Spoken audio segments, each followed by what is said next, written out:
Now, effective tomorrow, May 3, there will be a double-digit cut in the cost of fertilizer. Agriculture Minister Pernell Charles Jr. made the announcement in the House of Representatives today during the sectoral debate.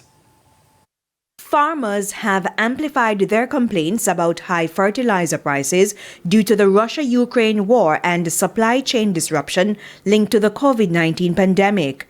In June last year, there was a 4.5% reduction in fertilizer prices in Jamaica.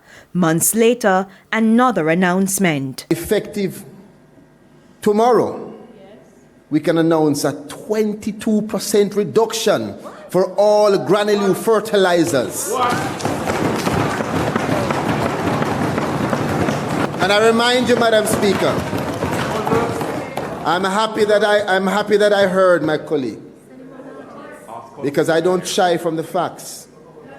But let us remind Jamaica that when prices were going up, Newport for Sun and other stakeholders in Jamaica were holding down prices and getting them down. The push for organic fertilizer continues. Rather, the Rural Agricultural Development Authority will be rolling out a $30 million pilot project on composting.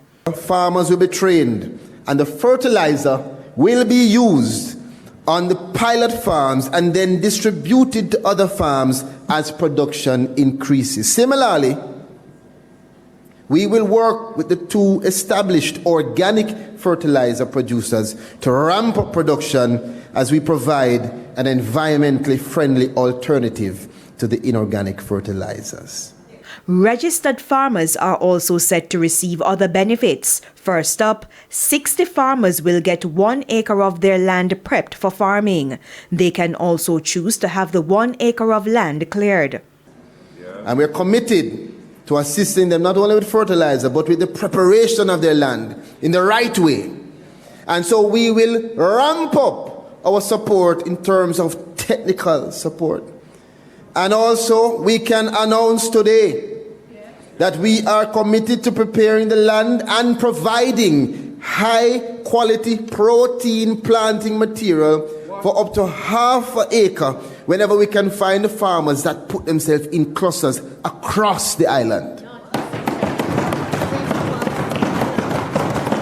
St. Thomas, St. Mary, St. Catherine, Westmoreland, Portmore, everywhere. In the meantime, progress is being made in the fight against predial larceny. A plan for the Agricultural Wardens Program has been submitted to Cabinet. 30 farmer watch groups were established this year. We had 142 arrests that were made relating to breaches of legislation, and 52 predial larceny related offences were reported officially over the period. Madam Speaker, we have a lot of work to do when it comes down to this challenge, and I just want to assure the country that this is a priority.